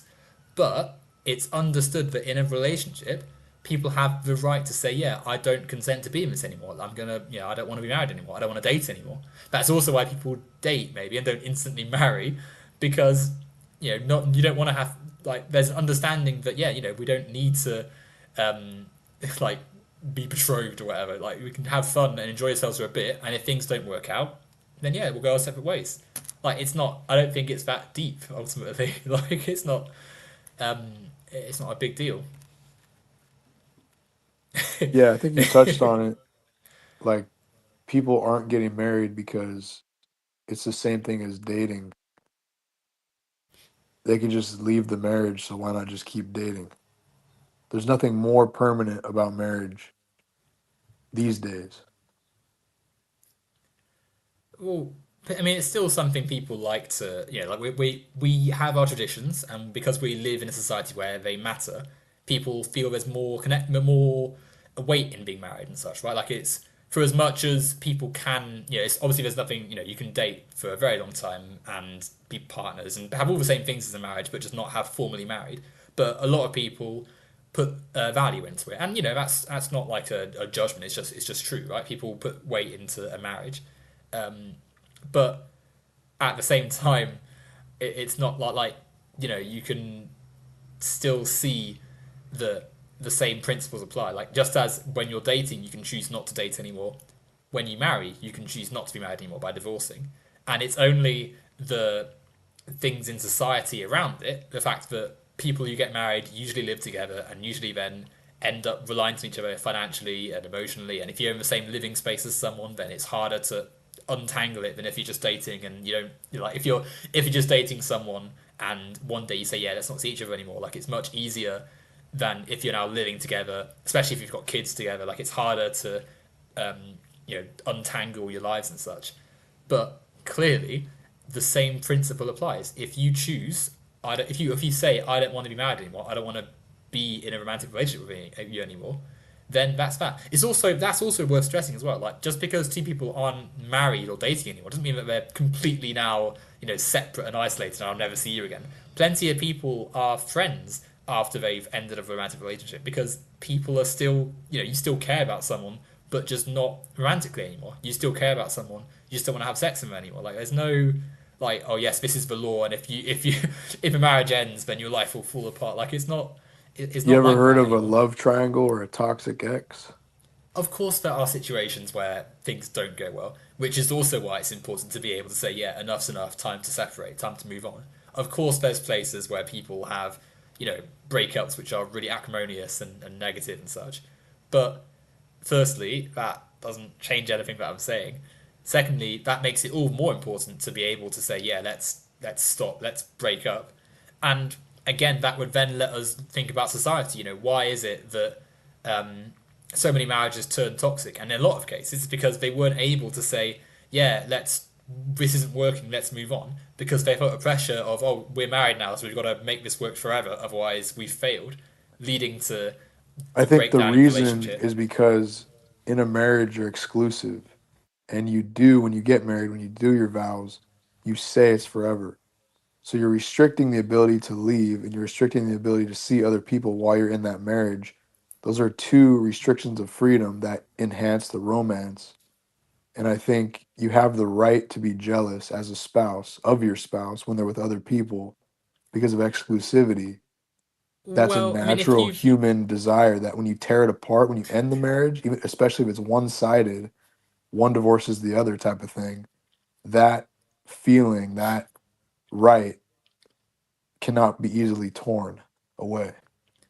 I mean, I don't think that's quite true though, because it's not like, yeah, most people are monogamous, right? But plenty of people have different relationships, and plenty of people are going to have different You say experience. plenty, but it's Like, it's the minority. That should be yeah, but noted. it's still plenty. Like, it's not, yeah, sure, most people are monogamous. That doesn't mean that everyone is. So, like, if in your relationship you've said, yeah, it's just going to be us, then that's what you've consensually agreed. Some people agree differently, some people have different relationships. Ultimately, it depends on what you've agreed to in your, like, in your relationship. Like, everyone's going to have a different set of conditions that they've agreed upon. And so, to say that it's inherently, oh yes, this is the way it's you are inherently jealous or whatever. Like that's not going I to be the I case for think everyone. But that this also, ties in degeneracy and using that word because yeah, we can say what you're saying in that it's all arbitrary. Everyone's choices is their choice, and that's the relationship. It's their business, right? But I think we say the word degeneracy to describe the type of choices that if enough people make those choices, the society is degenerated. It negatively affects the society. I think that but is I don't think that's the case though, because ultimately, like if I mean, like in the hypothetical, if everyone chose to have a relationship of a polyamorous nature, that's a consensual choice they've made. There's no like actual, it's not as though society's going to collapse. It's just a different way of organizing things. It's not like a moral thing. It's just what consensually people wanted in that moment. Like so the love the triangles fact and the that toxic X's wouldn't reach critical mass and but destroy the the society. fact that okay, but someone being toxic is separate from the nature of a relationship, right? Because there's plenty of marriages which are toxic and awful, but that doesn't mean that every single marriage is now imbued with some horrific status. Like it's the person in that situation, not the wider thing at large, right? In the same way that a chef could make a If disgusting undercooked cake, but you wouldn't say, "Oh yes, cake is now evil and we must never cook it again." Like it's not the inherent thing; it's the way it's been done. So in the same way that you can identify the difference between, I mean, you say love triangle, like ultimately, again, the issue is are these people like consensually doing it? Like if to get back to our earlier example, if the husband and wife are together and then the wife has found out that her partner is now actually in a relationship with the younger model or whatever behind her back, like that isn't the issue isn't oh yes he's decided to have a new partner. The issue is he did not agree, like he's changed the terms of what he agreed with this person. He's not, he's not been honest about what he's doing with his time and such. And so they then have to say, okay, you we can't be in a relationship together because I don't feel comfortable with you doing this with someone else now. That is their choice. That's the choice they've made. She then has the right to say, okay, I don't want to be in a relationship with you. I don't fancy having a polyamorous relationship. But that doesn't mean that all polyamory is bad and negative. That just means that in that situation, she wasn't, one person wasn't happy with it and decided then to act and has the right to say, yeah, I don't want to be part of this anymore. Like, can there be there's a toxic difference. X's if there's no X's? That you can still be polyamorous and have an ex partner. Like, it's not. Polyamory doesn't mean, oh, yes, you can have a relationship with anyone whatsoever at your own behest. Like, all it No, means is you well, have more than one partner at the same time, potentially. Like, it's yeah, not. I'm saying in a monogamous permanent marriage society, there can be no X's, so there can be no toxic X's. But You know what I permanent mean? marriage. How can you have permanent marriage, Phil? So, what, with no divorce? Right. But that's not good though, because as we know, people don't always feel the same way about each other. You have the right to choose. So it would be like if there were no, the fact that there are ex partners isn't a bad thing. It just means that people, changed how they felt about someone, which you're allowed to do. It's fine. Like imagine if the first person you ever dated or married or whatever, you then had to be with for the rest of your life forever, and you can't change it. Like that wouldn't be good. That wouldn't be healthy. You're assuming that. No, but we know This that. was the And how case many for all people of human have? history. But it wasn't the case for all of human history. People have dated before they've married. Even if it was, just because it happened in the past doesn't mean that it's now the way it must always be. Like, imagine if your family had arranged a marriage for you, right? And you get to the altar, and your new wife is like this awful human being who just selfish and nasty and vile, and you're like driving away in the honeymoon car, and you're like, wow, this is just horrendous. I can't believe this. And then your family say, right, we're expecting like 5 children now, so you're going to be with her for the next 40 years and then forever after that. Like, why would you want that? Would that be a happy situation for you to be in? Like, would you be happy in that situation? Is happiness the highest thing? Yeah, but would you be happy in that situation? I don't believe you should be happy. I think you should try to make your spouse happy. You shouldn't be happy. Why? Why should you not That's be happy in this childish. relationship? Happiness That's a isn't childish childish. mentality. Why is it childish to be happy? A because they relationship is pout healthier when both people are happy and in throw it. tantrums and are brats and are But it's self-centered. That's a childish attitude. how okay, but happiness is a really important part of like being a human being, right? Like if you're not happy, if your mind's not in a good place, then you're not able to function as well. Like be it in work, in exercise, in relationships. You know, if you're expected to, even if we're just accepting this, like oh yeah, raising a family and stuff. Like, why on earth should children be in a family home where the parents are miserable because they're locked into some forever relationship that they hate being in? Like, how is this good? You know, you're going For home the to children. parents that. Sorry? It would be for the children. What, living in a tense, unstable environment where both parents hate each other but have to just stomach it because they're locked into marriage forever. Like You don't that doesn't need produce to show healthy that. people. Yeah, but okay, but that's emotional labor, isn't it? Like if you're always having to pretend that you're happy and content, even when you despise the person you're married to, that is emotional labor, which is going to take a toll over time. Even if you're the world's best actor, that's still time taken out of your energy and well-being that you don't You're have forever. Like you you're can't do that giving forever. you're putting that weight on yourself to take it off of your children. Of course you are, but you can't do that forever. It takes a toll. It affects your own mental health, and then also like your family's mental health. Because how do you think your wife's feeling? Right? If your wife has realised, because ultimately it's going to be obvious after a while, right? Your wife realizes that you can't stand her, but you're only there because marriage is forever. I've got to just push through. That's going to have an effect on her. And maybe she's not as good as an emotional actor as you. Maybe she's not as able to disguise the fact that she's in a loveless marriage. That is going to eventually transmit to the family that you're in. Imagine as well. I don't know if you've got siblings, but imagine your siblings have married for love, right? They've all got like healthy, happy relationships, and you're stuck in this like toxic, awful situation where you're having to pretend that you love someone forever. Like that isn't gonna feel good. Like that isn't a healthy dynamic, and this is something which has been studied. Like emotional labor is a thing which takes a toll after if you're just doing it all the time, especially in a marriage, especially in your own home, like you've got no back room or place of rest where you can actually just be your honest self. Like that's going to take a toll. Um, and There are so I think that problems in every marriage. no, but the problems are like no, yeah, obviously two people are never gonna. It's very unlikely that there's gonna be just they're always gonna be exactly on the same page all the time. But there's a difference between two people disagree and work it out within their marriage over a range of things versus two people fundamentally don't like each other but are together because they believe in the sacredness of marriage and don't want to split up or whatever. That is really really different. Like that's the fact that two people aren't always gonna like they're not like automatons and are just gonna agree just for the sake of it. Like, of course not. That's different So, to two people how are do you know together the difference if you're a between husband, let's what? say? How do you know the difference between I would rather be with a young, beautiful woman and that's making me dislike my wife, and another situation where I dislike my wife, therefore I'm going to go be with another young, beautiful woman? How do you tell the difference between those two? Well, through conversation, right? Like through discussing. Maybe therapy's a thing, counselling.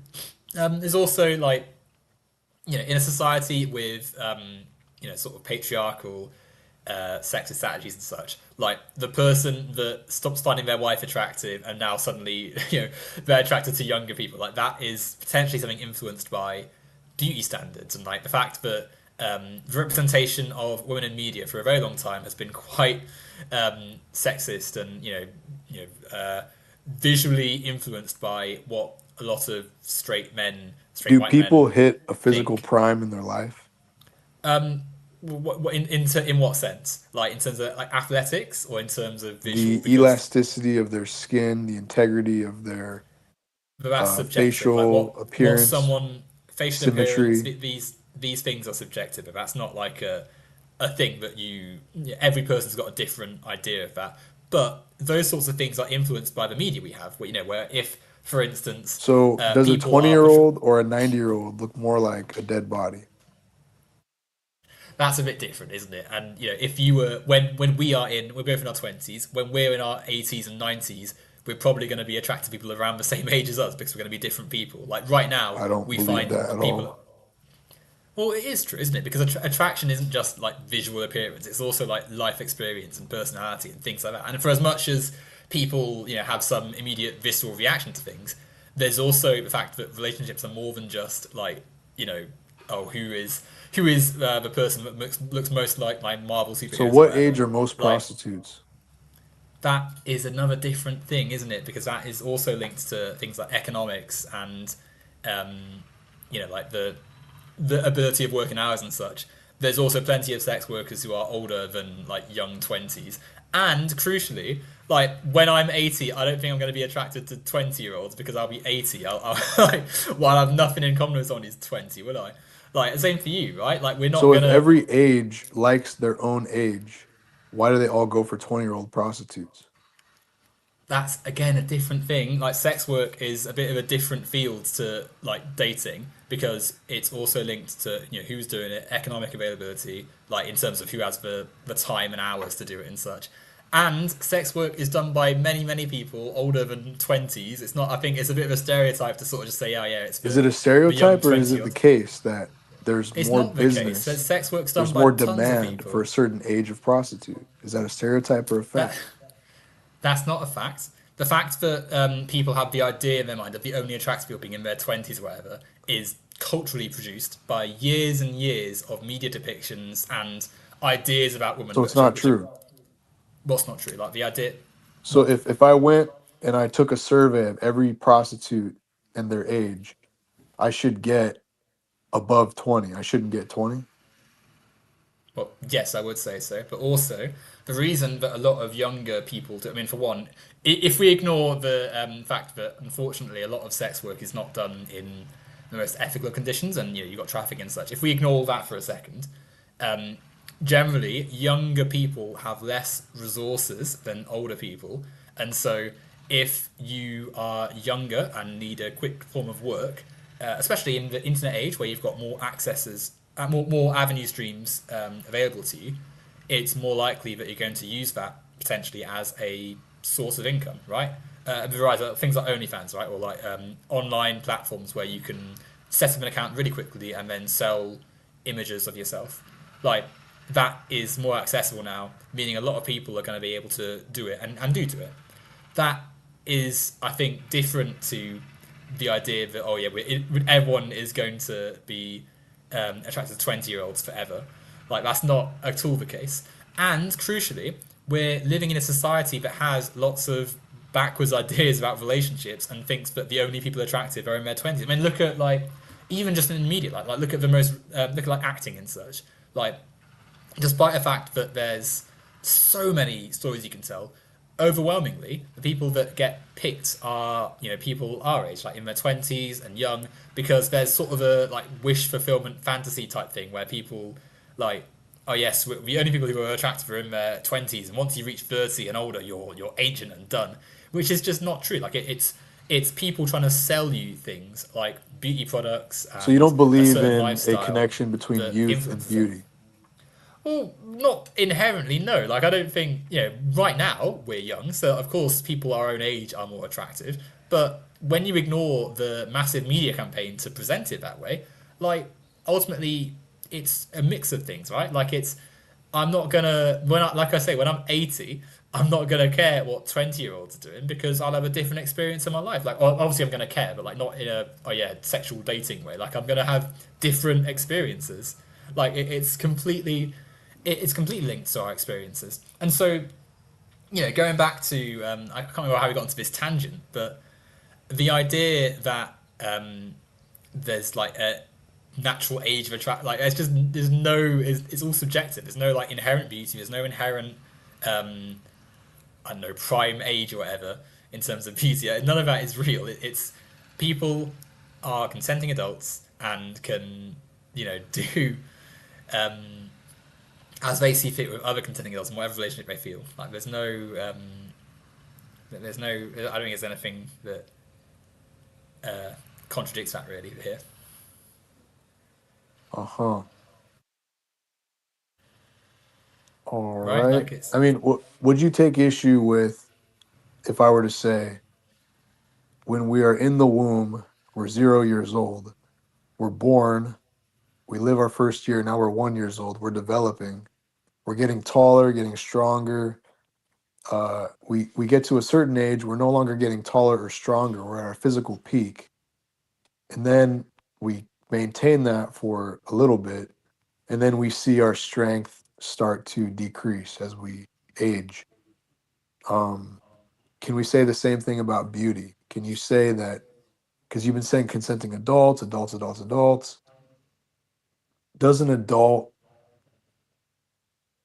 have a age where they are at their peak in their beauty like they do with their strength?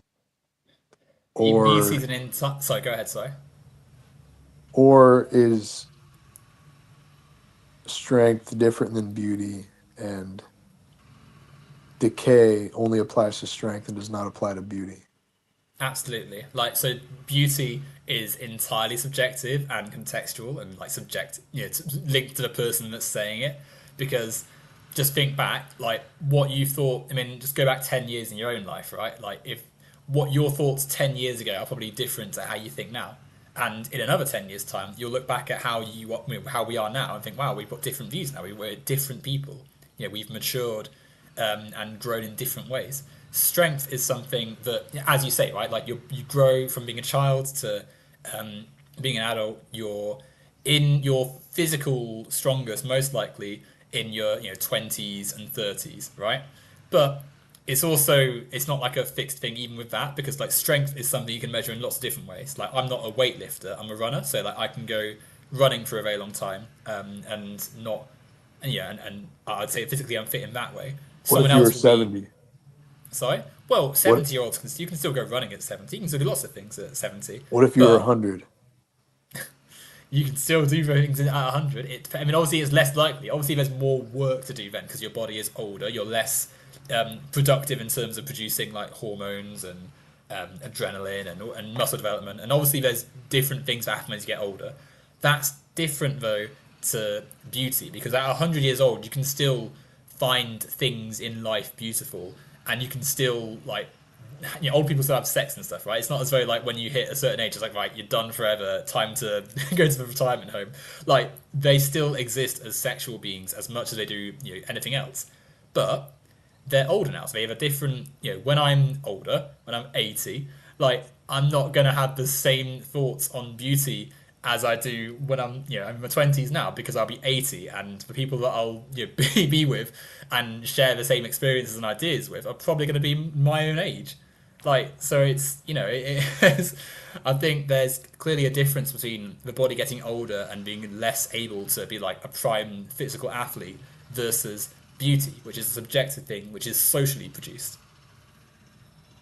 Is that your plan? Do you plan to date until you're old and be with I people have your no idea age? what I don't know what I'm going to do when I'm 80 years old. To be honest, like it's a long way off. So we'll come to that. In a few decades' time, you can come back on the channel and we'll have we'll have a revisited debate when we're both in our 80s.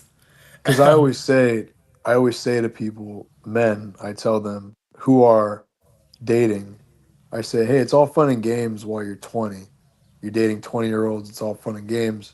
Fast forward to 40, are you going to be content with dating 40-year-olds, or are you going to still want 20-year-olds? They're going to tell me, oh, I'll be fine with 40-year-olds, but I don't believe that's the case. I believe you get to a certain age What? and you become a No, creep. You're no no. dating is What? no longer fun and games. It's now being a You, creep. you don't become a creep. You know what? Plenty of 40-year-olds are also dating. Like, people don't just stop dating just because they get older. Like, and 40 is not even that old. Like, as not even half your life Well, potentially. you're the one who said dating age gaps are questionable. Well, like only because of the people like the example we said earlier when we were talking about the like middle-aged couple um leaving middle-aged couple and the guy leaves his wife for a woman like in her 20s or something. Like, in terms of the power dynamic, obviously there's like a question of, okay, well, is there something going on here a little bit? But if it's two consenting adults, it's no one's business. It's their choice. um but that's also different. It's also a bit of an extreme example because most people date within like roughly the same age as themselves. Like, they don't. most people who are 40 and are dating and are, maybe not in a long-term relationship, they date people their own age. It's the reason it sticks out more is because most people don't jump 20 or 30 years under their own age.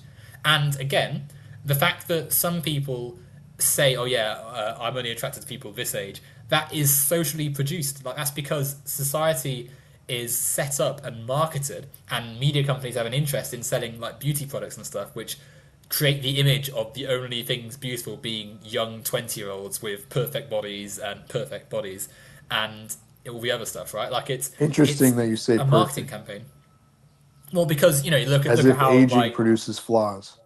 no, look at how like beauty products are set up, right? Oh yeah, you must have the smoother skin, you must have a chiseled six pack, you must uh, Interesting. beach body. Like it's stuff which is you know cultivated by like advertising campaigns. It's not stuff which is like actually the realistic way of looking at things. It's like how like look at something like BMI, right? Like body mass index. Um, Lots of people are determined obese on that, despite being perfectly healthy adults, because it doesn't register Muscle mass. muscle. Exactly, right? So that's one example of how our perception of what is beautiful and healthy is influenced by things which are arbitrary, right? Like it's not something which is set in stone. And so, in the same way, our beauty standards have been influenced um, by the way they've been marketed, and that's years of sexism, that's years of patriarchy, that's years of people wanting to sell things like I don't know body razors and So, fad so diets and such if to you make have it a never certain way. seen a marketing campaign and you're on an island, and let's say you're 20 because you've been raised on this island for 20 years, no marketing, and you have five people in front of you, one is 20, the other one at the other end is 100, uh, you wouldn't show signs of disgust if we rip the clothes off the 100-year-old right in front of you? What?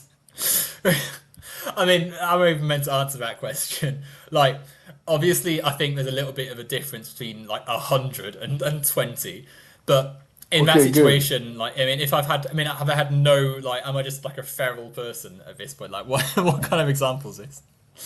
I'm glad you admitted that. That's good. No, well, I haven't admitted anything. I don't quite, like, there's no, this isn't an example which is of any, like, basis, right? Because like I mean, feral people. Like I mean, presumably in this example, there was some like I'm like what a feral animal. Um, like I don't quite. Am I myself just on an island? Like what is this example? I don't quite get what you're saying here. Well, you had no marketing campaigns on the island. It's an island that has no capitalist influence where they're trying to sell you makeup products. Right. So then. So assume so what am I? So I instantly see five when I'm just like what uncontrollable. Like what example is this? Like I mean, have I had no because do you believe there's socialization? such a thing as an aphrodisiac? A what? Sorry. An aphrodisiac. Let me just. Well, yeah, of course, yeah. So I was refreshing my mind then for a second. Yeah, obviously. So it's completely opposite of Like your it's not. worldview on this topic, but I It's believe not like a in the young sense woman's that like you body can to be that. like people aren't just. I mean, in this scenario where I'm apparently some freak or something. Like it's not like um I don't think particularly of any relevance what age element is, right? Like it's not um it's not the case that I'm going to be thinking, oh yes, who is the youngest and most prime person here? Like that's not how a No, your person who's been body reviewed decides an that. Your island. disgust response knows. There's no discuss. Okay, like it's a really gross example. The person that is 100, likely the reason maybe you're not instantly as an amber them is because as you said, they're maybe a little bit older. That doesn't actually prove anything. That's not like I don't think there's any How does it situation not? there. This is also a really disgusting like sort of line of thought here because we're not wild animals and we're not like like just instantly oh yeah we're gonna just grab whoever is closest. Like it's not the case of that is something that would happen. Like people's idea of beauty is subjective. No one, if they weren't influenced by social factors, there's no, like, people don't act. Yes, how old are you? Tell me right now so I know what your prime is. Like, it's just a gross way of thinking about it. We're Well, you also don't now need to approaching ask. two You hours. can tell. Sorry, you can't tell. Like If someone's people don't. 100 versus someone's 20, you can tell. I mean, you can make an educated guess, but like that's a bit different to what we've been saying in this conversation. And Anyway, I believe the male body we're responds hormonally to one and also to the other in opposite ways. If that you can that's understand what no. I'm insinuating. I don't think that's the case. In fact, I would say that that is again like the human fear. The fear of death is also socially produced as well. Like it's not something which like the fact that someone who's 100 years old has probably other like conditions and such with them. That's separate from like the sexual desires and such. Like there's no, I don't think there's anything substantive there. Anyway, we're getting, it's 2 hours. I think we're probably going to end it here because we've been going for a little bit of time. You said you have to go at 11. Um, it's really interesting. I mean, I do think that when we're thinking about this sort of stuff, like consent, communication is really important. Um, People don't have to be tethered to like all these weird, like, oh yes, family forever, go through in the prime of their age. Like none of that is particularly substantive or real. We can exist as free, autonomous people and have relationships which are, consenting and healthy without all this other stuff. Thank you for everyone who listened. Tough love. I'll let you. Is there anything you want to say before we wrap up here? Not much. Just I think yeah, freedom is great, but there's men who would use that freedom to use women like a commodity, and that's not It's respectful to those women. The women could consent, but I believe that's because they were emotionally manipulated by his charm, which is totally superficial and is not what they're really looking for, which is a loving husband who's going to be loyal after they lose their beauty, which I believe does fade. Um, I think it's deeper than, oh, we're consenting for the moment. I think that is cool, but feelings fade and you need to have something deeper like loyalty and family I mean, once is that the is hard that times not come. would arranged marriage not be something that would get people in tricky situations? Like, I just want to get around in circles again saying that, but no, I don't know. Life can be more. People can do what they like, right? Like it's people. If you consent, if you're a consenting adult and you're with another consenting adult, then what? There's no, it's your choice to act how you see fit, right? Anyway, that'll be it for now. Yeah. In I guess in the states it's a bit early, but you're up working nights or whatever, so that's all fine for you. Thanks everyone for listening, and I will see you all soon. Take care all.